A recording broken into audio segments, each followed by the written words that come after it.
Señor, en esta hora te damos gracias por la oportunidad que nos das de estar aquí reunidos para escuchar tu palabra, Señor. Te pido, Padre, que estén atentos nuestros oídos, disposición del Espíritu, Padre, para recibir el alimento espiritual que tú tienes para nosotros, Señor. Revélate a cada corazón, Padre Santo. Trae paz y misericordia para cada uno de nosotros. En el nombre de Jesús. Amén.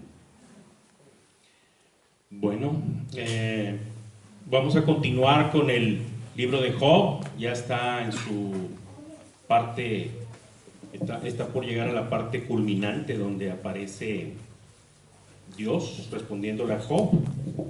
Pero un poquito antes son los capítulos que vamos a ver el día de hoy. El mensaje se llama Contribución de Eliú y son de los capítulos 32 al 37. Son 6 capítulos. Y estos 6 capítulos nos presentan al joven Eliú en 4, podemos llamar 4 discursos. Y aunque en todo el libro de Job, Eliú solo aparece en estos 6 capítulos, una situación muy importante con Eliú es de que él no es mencionado en el versículo 7 del capítulo 42. Cuando Dios termina de hablar con Job, dice: después que el Señor dijo estas cosas a Job, dijo también a Elifaz: estoy muy enojado contigo y con tus 2 amigos, porque no dijeron la verdad acerca de mí como lo hizo mi siervo Job.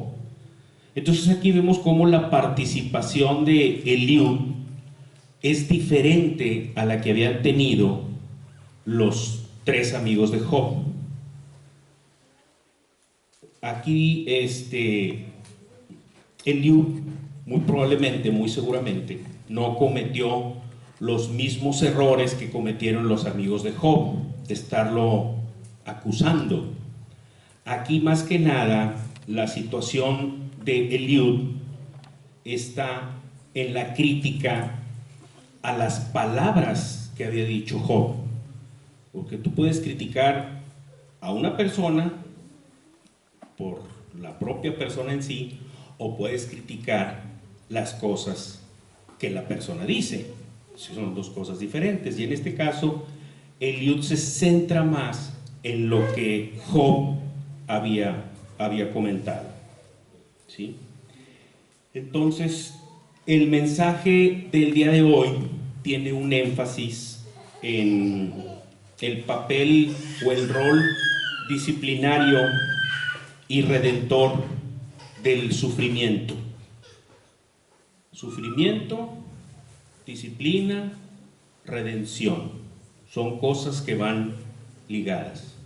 Hay sufrimiento, hay disciplina y hay redención. Eso es lo que nos muestra la Biblia, ¿sí? Sin el derramamiento de sangre no hay perdón de pecados. Para llegar a ese derramamiento de sangre por parte de nuestro Señor Jesucristo, hubo sufrimiento y hubo aflicción. En muchas partes de la Biblia se nos comentan muchas historias, conocemos cómo la gente sufre, cómo la gente se encomienda a Dios y cómo ese sufrimiento, sí, ayuda a que ese pueblo se vaya disciplinando. Lo vemos en las historias, pero también lo vemos en versículos muy puntuales en la palabra de Dios. Por ejemplo, en Hebreos 12, del 6 al 8, que nos dice: porque el Señor al que ama disciplina y azota a todo el que recibe por hijo. Si soportáis la disciplina Dios os trata como a hijos, porque ¿qué hijo es aquel a quien el Padre no disciplina? Son cosas muy, muy puntuales: disciplina, sufrimiento, redención. Recordemos cuando se da la conversión del apóstol Pablo, que nuestro Señor va y visita a Ananías y le dice: necesito que vayas e impongas manos sobre Pablo. Dice: Pablo, ese Pablo que antes nos estaba atacando por causa tuya. Dijo: sí, ya, ella se ha convertido. Y muy puntualmente le dice: yo le voy a mostrar a Pablo cuánto le es necesario padecer por mi nombre. Sufrimiento, disciplina, aflicción, va de la mano para la redención. ¿Sí? También de nuestro Señor Jesucristo, cuando les dice a los apóstoles: dichosos ustedes cuando la gente los insulte y los maltrate, y cuando por causa mía los ataquen. ¿Sí? Hechos 5:41. Los apóstoles salieron de la presencia de las autoridades muy contentos porque Dios les había concedido el honor. Dios les había concedido el honor de sufrir injurias por causa del nombre de Jesús. Ahora bien, hay que considerar que el sufrimiento y la aflicción no es algo para que nosotros tengamos una actitud de resignación. No es de que no, pues ya me tocó sufrir y pues ni modo, hasta que el Señor me quite la aflicción. No es una actitud de resignación la cual debemos tener. Se da el sufrimiento, se da la aflicción, ¿sí? Todo tiene un propósito, todo tiene un objetivo. Y nosotros no debemos tener un papel de resignación. Veamos lo que sucedió, por ejemplo, en Nehemías capítulo 1, de los versículos 3 al 9, cuando van y le dicen a Ananías cómo había quedado la situación del pueblo de Jerusalén, cómo todo era tristeza, aflicción, cómo los habían dejado. Les dice: el muro fue derribado y las puertas quemadas a fuego. ¿Sí? No hubo una actitud de Nehemías de resignación.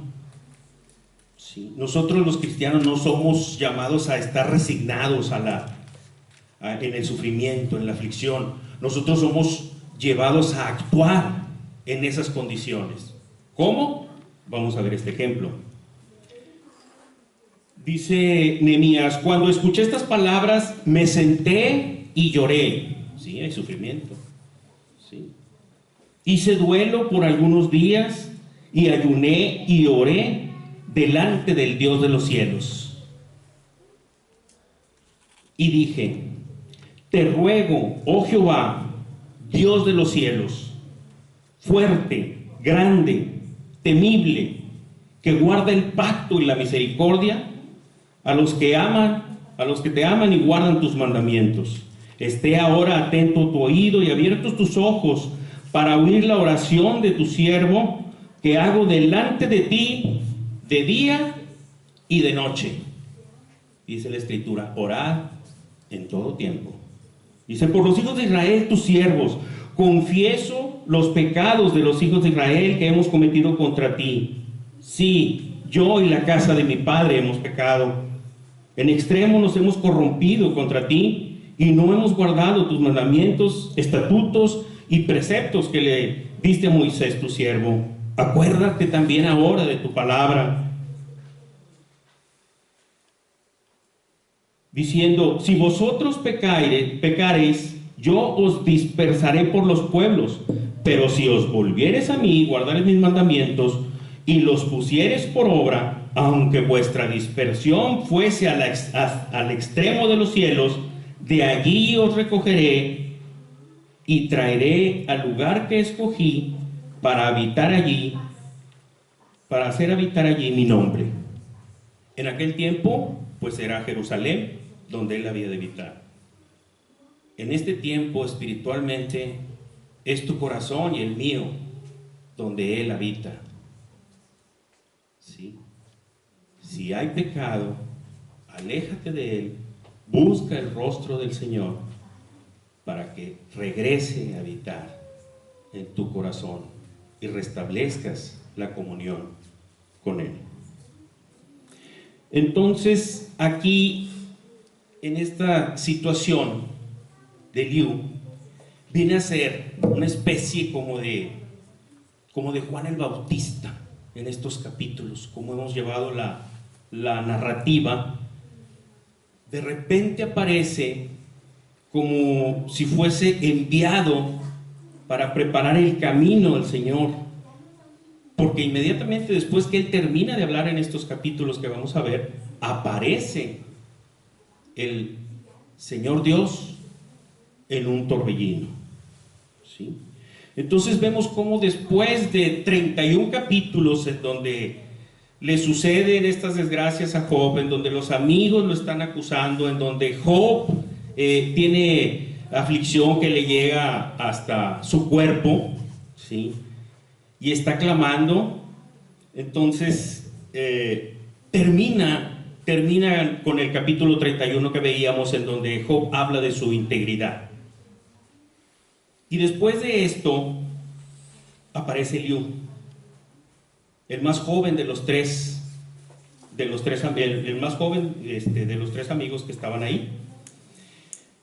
Y Eliú había estado guardando silencio. Recordemos que pues en aquel tiempo los varones ancianos, gente mayor, era la que primero tenía la palabra.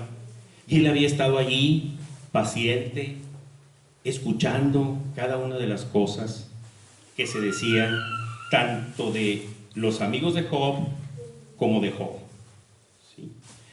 Y entonces ya cuando los amigos de Job, después de escuchar lo relativo a su integridad, ellos dicen, bueno, pues este hombre se cree justo a sus propios ojos, no hay manera de hacerlo razonar, ¿qué vamos a hacer? Y empiezan a guardar un silencio, y ese silencio lo que provoca en Eliú es una especie, como que los eruditos le llaman aquí, algo como un celo santo. Es decir, ¿cómo es que están oyendo las cosas que está diciendo Job y no son capaces de responderle? ¿Sí? Entonces sí está un poco molesto, porque está sintiendo Eliú que se está viendo comprometida la justicia de Dios a causa de algunas palabras que ha dicho Job. Porque debemos recordar también que Job ya estaba pues prácticamente desesperado. Su condición no mejoraba, los amigos lo acusaban, le decían que tenía muchos pecados, él sentía que Dios no escuchaba su clamor, y sin embargo se mantenía firme en su inocencia, como lo vimos en el capítulo 31. Y acababa de solicitar una audiencia con Dios. ¿Y de qué manera? Nos dice Job 31, del 35 al 37, ojalá que alguien me escuchara, con mi firma respaldo lo que he dicho. Ahora que el Todopoderoso me responda, las acusaciones que me hagan por escrito, las llevaré conmigo honrosamente, me las pondré por corona, yo daré cuenta a Dios de todas mis acciones, me acercaré con dignidad a su presencia. Estas palabras eran las que causaban esa situación en Eliú.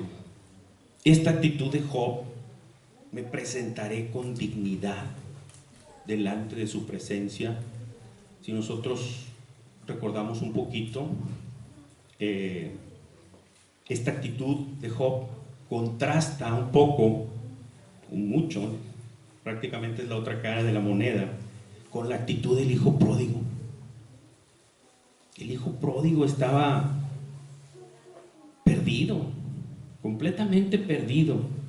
Capítulo 15 del Evangelio de Lucas, versículo 18. Dice el hijo pródigo: me levantaré e iré a mi padre y le diré: Padre, he pecado contra el cielo y contra ti. Ya no soy digno de ser llamado tu hijo. Hazme como a uno de tus jornaleros. ¿Sí? El contexto es la diferencia en los hechos, en las obras de cada uno. El hijo pródigo había vivido perdidamente.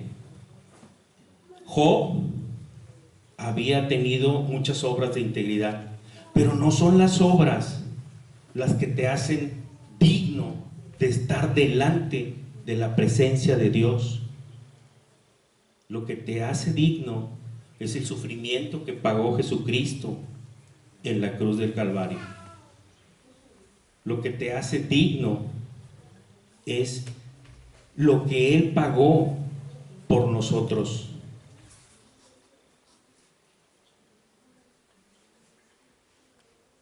Aquí, pues, la pregunta es: ¿quién es digno, en base a sus acciones, de presentarse delante de Dios y contender con Él para pedirle explicaciones? ¿Sí? Jesús nos hace dignos a ti y a mí, pero hay que recordar que incluso Él mismo, por un momento, no fue digno de estar delante de la presencia de Dios. Por tu causa y por la mía. Sus palabras fueron: Padre mío, ¿por qué me has abandonado? Lo abandonó por ti y por mí. Por nosotros se hizo pecado. Pagó con su sangre tu redención y la mía. Pagó con su sufrimiento. Varón de dolores, experimentado en quebranto, aflicción, disciplina, redención. Eso es lo que va a tratar aquí Eliú, de hacerle entender a Job. En el capítulo 33, Eliú menciona que es por el Espíritu que le está hablando. ¿Sí? Él se sentía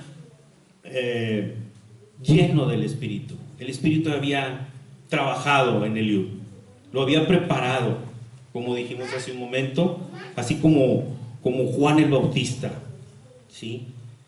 Con hechos, acciones y palabras contundentes para refutar a Job algunas de sus aseveraciones con respecto a su propia justicia que él veía dañada, con respecto al derecho que sentía Job que había sido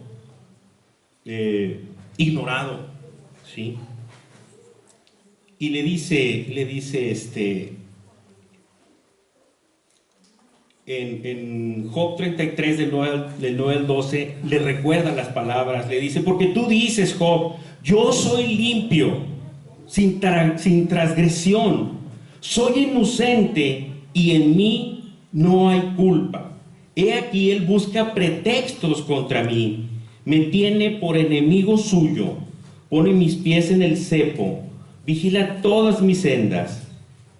Y le dice Eliú: he aquí, déjame decirte que no tienes razón en esto, Job, porque Dios es mucho más grande que el hombre.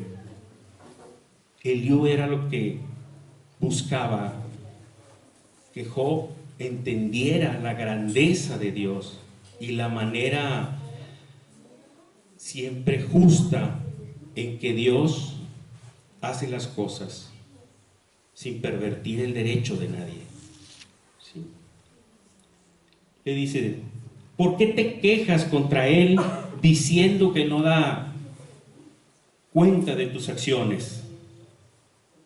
Le dice: Dios habla una y otra vez. Dios habla una y otra vez, pero nadie se da cuenta de ello. Sí. Dios habla al oído de los hombres y sella su instrucción. También el hombre es castigado con dolores. Y aquí menciona en los versículos 23 y 24, nos habla de que hay un mediador. Todos sabemos quién es ese mediador. Aquí menciona que es un ángel. Hemos escuchado en el Antiguo Testamento el ángel de Jehová, refiriéndose a la presencia de nuestro Señor Jesucristo, sobre todo por lo que Él hace, ¿sí? Hay un mediador que le dice al Padre que tenga piedad del hombre, ¿sí? Le dice al Padre: libéralo de descender de la fosa. Le dice: he hallado su rescate. Entonces orará y Dios le aceptará. Ahí está la labor intercesora de nuestro Señor Jesucristo. Ahí lo vemos una y otra vez, hablando, intercediendo y mostrando lo que es bueno y recto al hombre. Sí.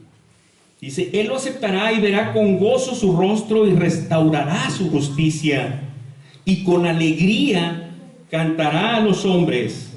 He pecado y he pervertido lo que es justo y no es apropiado para mí, pero Él ha redimido mi alma de descender a la fosa, y mi alma verá la luz. Hay una obra ahí de redención, hay una obra de intercesión por parte de nuestro Señor Jesucristo.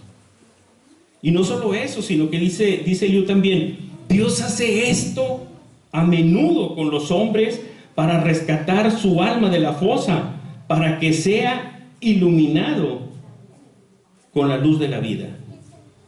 A menudo lo hace. Tan es así que aquí estamos.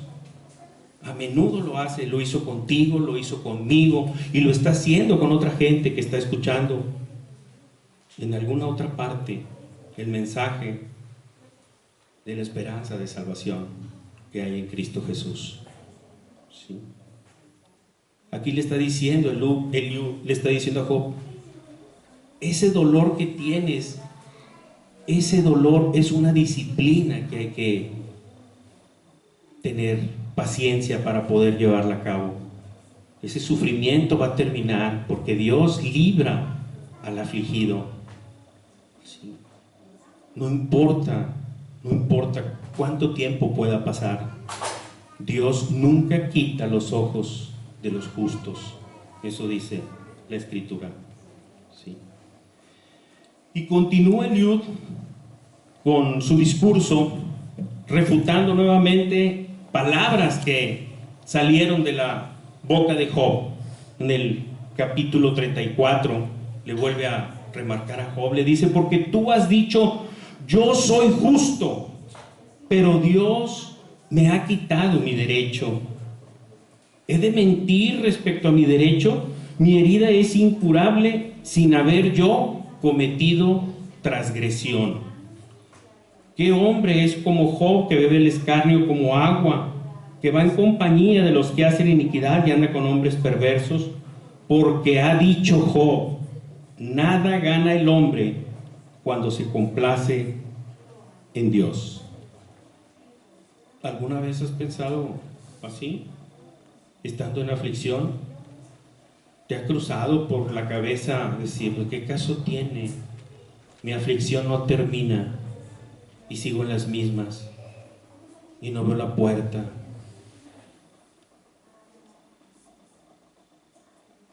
Es difícil, pero es precisamente cuando mayor confianza debemos tener en nuestro Señor.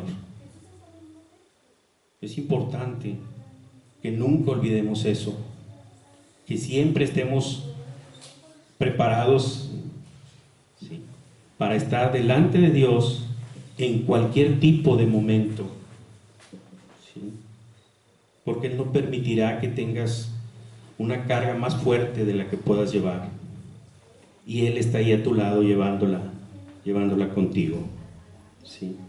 Nada gana el hombre cuando se complace en Dios, cuando la Escritura dice totalmente lo contrario. La Escritura dice, deleítate en su palabra, medita en su palabra de día y de noche, y serás como un árbol firmemente plantado junto a corrientes de agua, que da su fruto a tiempo y su hoja no cae. Sí, a veces la desesperación nos hace pensar que Dios nos ha abandonado, pero no es así. Dios siempre está al pendiente de nosotros, y por más difícil que pueda ser una situación, está Dios para derramar todas nuestras angustias delante de Él, ¿sí? Para estar pues dependiendo también de la condición, leyendo su palabra y meditando en ella. A manera de broma le comentaba yo a Carlos, cuando él me decía con lo del reto de la lectura de la Biblia, oye, hay una persona que leyó la Biblia en un mes, creo que me dijo. Y le dije yo, ¿y dónde estaba? ¿Estaba en la cárcel o qué? Porque solamente a lo mejor así encerrados, pues tienes el suficiente tiempo para leer. No, pues era una persona que pues tal vez ya estaba pensionada, ya tenía mucho tiempo, y le entró al reto de leer la Biblia rápidamente y la terminó en poco tiempo, ¿sí? La aflicción nos debe de llevar a acercarnos a Dios y derramar nuestro corazón delante de Él, así como Nehemías en su oración, que al rato vamos a tocar un par de detalles en cuanto a la oración, ¿sí? Dice, ¿qué dijo Nehemías? Lloré. O sea, digo, me ha tocado a veces escuchar que no, pues que los cristianos no lloran, siempre deben estar gozosos por todo lo que tienen. Pero sí, si Jesús lloró conmovido por la muerte de Lázaro, imagínate mi fragilidad, 1,000,000 de veces más frágil que el Señor Jesucristo. ¿Cómo no nos pueden conmover cosas que nos lleven al llanto, que nos lleven al duelo? Pero también nos deben de llevar a la oración. También nos deben de llevar a la oración para encontrarnos con Dios en esos momentos de intimidad, porque es el único que nos puede dar la consolación que necesitamos. Es el único que nos puede dar la paz y el gozo en los momentos difíciles, ¿sí? Y entonces, bueno, pues vaya que si Eliud estaba lleno del Espíritu Santo, por la manera como describe a Dios en este capítulo 34, le dice a Job: lejos esté Dios de la iniquidad y el Todopoderoso de la maldad. Ciertamente Dios no obrará perversamente, y el Todopoderoso no pervertirá el juicio. ¿Quién le dio autoridad sobre la tierra y quién ha puesto a su cargo el mundo entero? Si Él determina hacerlo así, si hiciera volver a sí mismo su espíritu y su aliento, toda carne perecería y el hombre volvería al polvo. Dios es el que sustenta su creación. Es mentira que todo fue creado por accidente. Es mentira que todo fue creado de la nada. Dios, con su palabra, con su poder, creó todas las cosas. Lo vas a encontrar cuando leas la Biblia muchas veces, en oración, en afirmaciones. Dios, creador del cielo y de la tierra, de todo el universo y lo que en él hay. Esa es una gran verdad, ¿sí? Y le sigue diciendo a Job: Dios escucha el clamor del pobre y del afligido. Le está diciendo: ten paciencia, Job. Si eres justo, Él te escucha. Si eres justo, Él está al pendiente de ti. Ten paciencia en el sufrimiento. Ten paciencia en esta disciplina. En todo hay un propósito para el Señor. ¿Sí? Ese es el objetivo, de que Job tuviera paciencia. Buscaba con esto su provecho espiritual para Job. Dice el capítulo 35, nuevamente hablando Eliú a Job con relación a lo que él había dicho. Tú dices, Job, mi justicia es más que la de Dios, porque dices, ¿qué ventaja será para ti? ¿Qué ganaré yo por no haber pecado? ¿Sí? Aquí Job estaba haciendo alusión un poquito, ¿sí?, a lo que él mismo mencionaba en el capítulo 9, versículos del 17 al 21. Dice, porque él me quebranta con tempestad, y fíjate lo que dice de Dios, dice, y sin causa multiplica mis heridas. No permite cobrar aliento, sino que me llena de amargura. Si es cuestión de poder, he aquí, él es todopoderoso. Si es cuestión de justicia, ¿quién le citará? Y luego dice, aunque soy justo, mi boca me condenará. Aunque soy inocente, fíjate estas palabras, aunque soy inocente, él me declarará culpable. Inocente soy. Eliú le dice, mira Job, si las nubes son mucho más altas que tú, ¿cuánto más es Dios? Si has pecado, ¿qué lograrás tú contra Él? Y si tus transgresiones son muchas, ¿qué le haces? Dice, si eres justo, ¿qué le das? ¿O qué recibe Él de tu mano? ¿Sí? Job se queja de que Dios ha sido indiferente a su situación y no ha respondido a sus oraciones. Y Eliú le responde, le dice, a causa de la multitud de opresiones, claman los hombres, pero ninguno dice, ¿dónde está mi hacedor que inspira cánticos en la noche? Porque todos sabemos que Dios puede dar el gozo, incluso en circunstancias muy oscuras. Recordemos el encarcelamiento de Pablo y Silas. ¿Dónde estaban? Encarcelados en lo más profundo de las celdas, pero estaban llenos de gozo y cantando himnos, dice la Escritura. ¿Sí? ¿Dónde está mi hacedor que inspira cánticos en la noche? Ahí estaba, trayendo consuelo, trayendo gozo en momentos difíciles. ¿Sí? Y en este sentido quisiera tocar un par de puntos con relación a la oración. Aquí Eliú le estaba comentando a Job. Job clamaba porque le quitaran sus aflicciones. ¿Sí?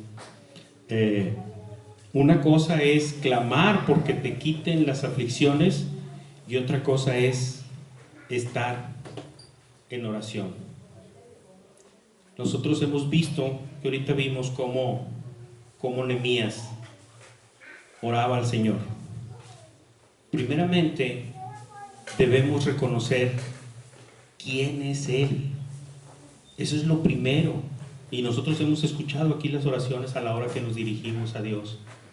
Padre Santo, Padre Celestial, Creador del cielo y de la tierra.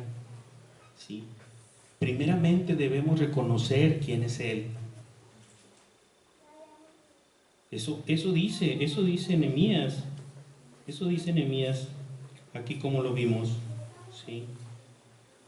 Dice, te ruego, oh Jehová, Dios de los cielos, fuerte, grande, temible, que guarda el pacto y la misericordia a los que aman y guardan tus mandamientos.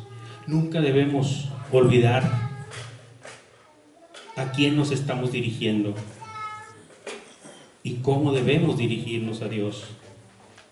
Primeramente es Él. En la oración modelo que le llaman a la del Padre Nuestro, primeramente está el Señor. Padre nuestro que estás en los cielos. ¿Sí? Y al final del Padre Nuestro dice, y líbrame de todo mal. Lo primero es Dios. Lo más importante es Dios. Y a veces se nos olvida el primer mandamiento. Amarás al Señor tu Dios con todo tu corazón, con toda tu mente y con todas tus fuerzas. La única manera de demostrarle a Dios que lo amamos, a través de, obviamente, estar en comunión con su Santo Espíritu, es precisamente reconocerlo a Él como gran Señor, como Dios todopoderoso y como sustentador de toda la creación. Si Él elige una manera de tratar con nosotros, nunca va a ser injusta esa manera. Si Él elige alguna aflicción que nos llegue, nunca va a ser injusta esa aflicción. A veces va a tocar sufrir, pero para eso está el Dios de toda consolación. ¿Sí?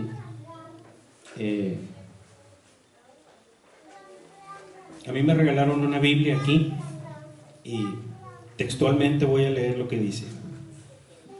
Sin el debido reconocimiento de quién es Dios, los ruegos a Él están espiritualmente vacíos. Y si te pones a pensar, ¿cómo me voy a dirigir a Dios sin reconocerle quién es Él? Sin reconocer su amor, su bondad, su misericordia, sin reconocer la creación que habla cada mañana al corazón de los hombres y nos habla de la grandeza del Señor. Hay que ser humildes cuando nos pongamos delante de Dios. Hay que ser humildes y hay que reconocerle, ¿sí? Esa humildad y ese agradecimiento viene a nosotros a través del Espíritu Santo, que vino a morar y nos vino a convencer de la grandeza de nuestro Dios, de su amor, porque esto de eso se trata, del amor de Dios, que se manifiesta de muchas maneras para con el hombre. Hay que reconocer que nuestra naturaleza caída a veces confunde el amor con el egoísmo, a veces confunde el amor con el orgullo, y anteponemos cosas que no debiéramos antes de tratar de comprender lo que Dios está haciendo en nuestra vida. Y queremos a veces las cosas a nuestra manera, antes de entender que Dios nos va a hacer pasar por situaciones que puede que no nos gusten, pero que son necesarias para nuestro crecimiento espiritual. ¿Sí? Y bueno, pues ya vamos terminando. En estos capítulos 36 y 37, de veras que Eliú describe la grandeza de Dios como punto culminante de su intervención. ¿Sí? Ha dicho todas estas cosas a Job y Job se ha mantenido callado, no ha tenido respuesta, no sabe cómo responder, porque cuando la verdad de Dios es contundente, nos quedamos callados. Algunos dicen luego en la escritura, me arrepiento en polvo y ceniza, ¿no? Como va a decir luego Job más adelante. Pero ante la contundencia de la grandeza, el señorío, la majestad, la benignidad, la misericordia, la gracia y la soberanía de Dios, nos quedamos sin palabras. Entonces, en estos dos capítulos, termina de preparar la venida del Señor. Termina de preparar la venida del Señor en ese torbellino. Todavía le dice a Job, le dice, espérame un momentito y te mostraré todavía más cosas que hay que decir a favor de Dios. Después de todo lo que le había dicho en el capítulo, ¿qué fue? 34. Después de todo lo que le había dicho en el capítulo 34, lejos esté Dios de la iniquidad y el Todopoderoso de la maldad. Dios no obrará perversamente, Dios no pervertirá el juicio, ¿sí? Él tiene autoridad sobre la tierra, Él tiene autoridad sobre la creación. Después de todo eso, todavía le dice, y te voy a decir más. Como dice, ¿quién fue? El apóstol Juan, ¿no? Creo que es el que dice, y si se escribiesen todas las cosas que nuestro Señor hizo, no habría lugar en el mundo para tantos libros. Y si nosotros empezamos a hablar de Dios, de ver cómo fluye esa leche y miel en nuestra boca, de escuchar sus maravillas, de hablar de sus misericordias, de hablar de su bondad, de su benignidad que nos lleva al arrepentimiento, toda la obra es de Él. Por eso dice la Escritura, somos hechura suya. Por eso dice que toda la honra y toda la gloria es para Él. Porque a pesar de nosotros mismos, el Espíritu actúa en nosotros para que podamos hablar a los demás de aquel que nos trajo de las tinieblas a la luz. Todavía le dice, Dios es poderoso, pero no desprecia a nadie. Y esto es una verdad contundente, ¿no? Y aquí no estoy hablando solamente de cristianos creyentes. Estoy hablando de los que también son incrédulos. Dios no desprecia a nadie. Si en este momento crees que por tu pecado, el que sea, Dios te desprecia, yo te digo, estás equivocado. Si en este momento crees que has cometido algo por lo cual no tienes perdón, en este momento yo te digo, estás equivocado. Dios no desprecia a nadie. Acércate a Él. Dice la Escritura, si vosotros, siendo malos, saben dar cosas buenas, cuánto más vuestro Padre que está en los cielos dará el Espíritu al que se lo pida. Enfócate en eso. Aléjate del mal camino. Pídele a Dios su Santo Espíritu. Dice la Escritura, pídele sabiduría y Él te la dará. Y la sabiduría es el temor de Dios. Y sigue diciendo, Dios da justicia al afligido. Nuevamente le vuelve a decir, Job, ten paciencia, aguarda un poco, el Señor no ha terminado contigo. Ten paciencia. ¿Sí? Este es el mensaje que debemos llevarnos hoy. Debemos tener paciencia los que estemos pasando por aflicciones. Dios no ha terminado. Dios es justo. Dios nos va a librar de la aflicción de una u otra manera conforme a su voluntad. Él dice, no aparta los ojos del justo. Tú te acabas de decir justo, Job, en el capítulo 31. Pues yo te digo, Él no ha apartado tus ojos de ti. Ten esperanza, ten confianza, ten fe en Él. ¿Sí? Dios le muestra, fíjate nada más, la gran misericordia de Dios. Dice, Dios le muestra a los hombres sus obras y sus transgresiones, y a la vez abre sus oídos para darle instrucción y ordenarles que vuelvan de su mal camino. Libra al afligido en medio de la aflicción. Dios es exaltado en su poder. ¿Quién es maestro como Él? ¿Quién le ha señalado su camino? ¿Quién le ha dicho, has hecho mal? Le dice Eliud, Job, debemos ensalzar la obra del Señor, revisa tú sus maravillas, ¿sí? Y por más esfuerzos que hice de tratar de sacar algo del capítulo 36, versículo 27 al 37, 24 de Job, yo creo que si algo le quitaba, iba a estar muy incompleto. Esta grandeza que nos describe aquí Eliú, de su espíritu hablando directamente palabras de Dios, me voy a tener el privilegio de leerlas detenidamente para que podamos ver la grandeza de Dios, cómo prepara el terreno. Me suena así como estos versículos de Job 36, 27 a Job 37, 24, es como la alfombra roja que se presenta en la entrega de premios, en donde después de eso, y lo vamos a ver en el siguiente mensaje, va a ser Dios acto de presencia, ¿sí? Dice, voy a leer despacio y voy a pedir al Espíritu Santo que cada quien mantenga lo que Dios traiga para cada uno de nosotros.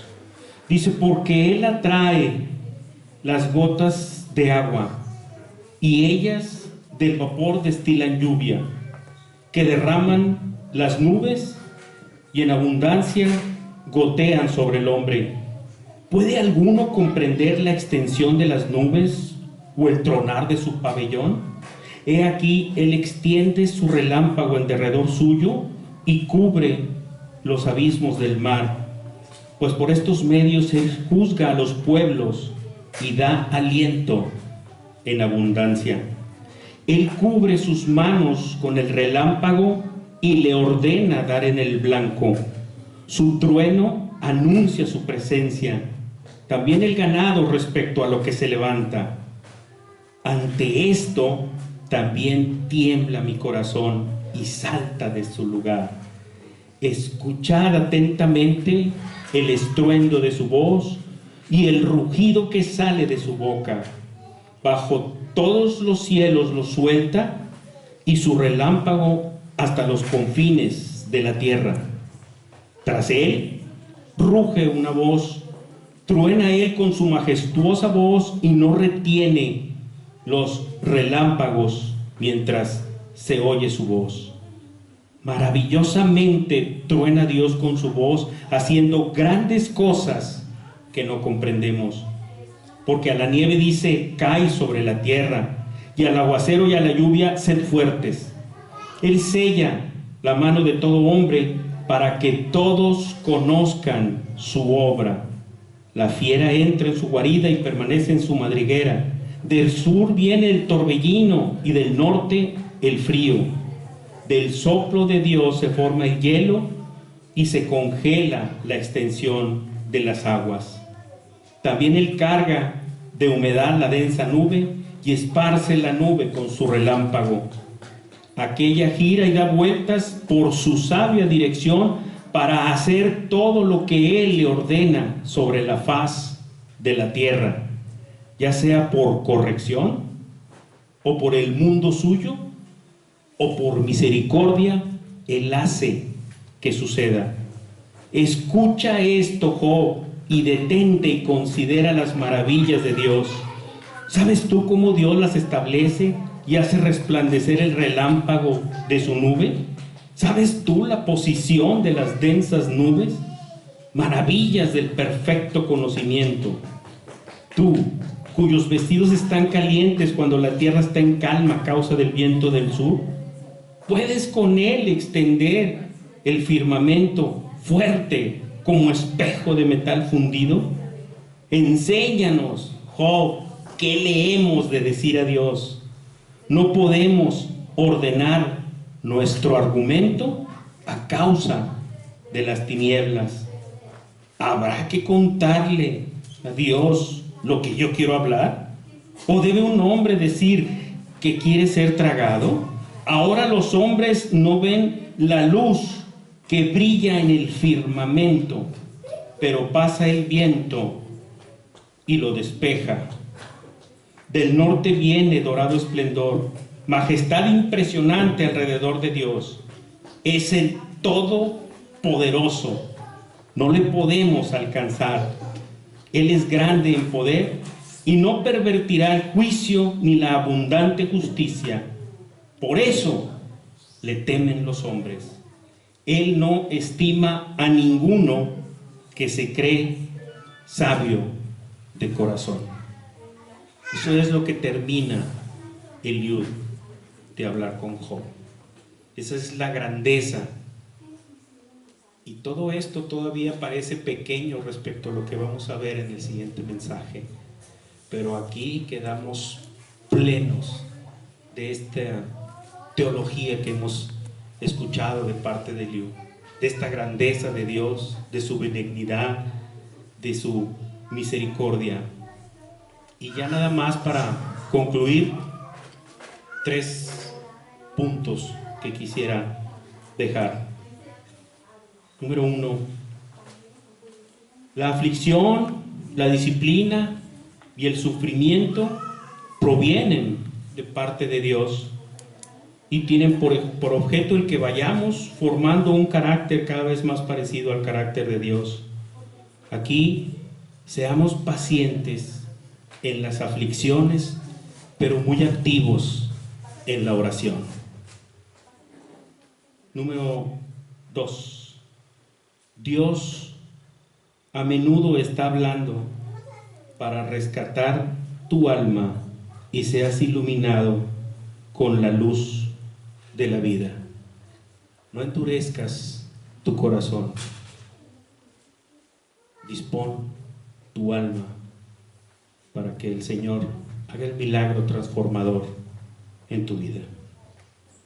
Y número 3, solo por medio de la obra del Espíritu Santo en nuestro corazón es posible creer en el Evangelio de Cristo y ser dignos de ser presentados por el Hijo delante del Padre, sin arruga y sin mancha. Amén. Amén. Muchas gracias, hermanos.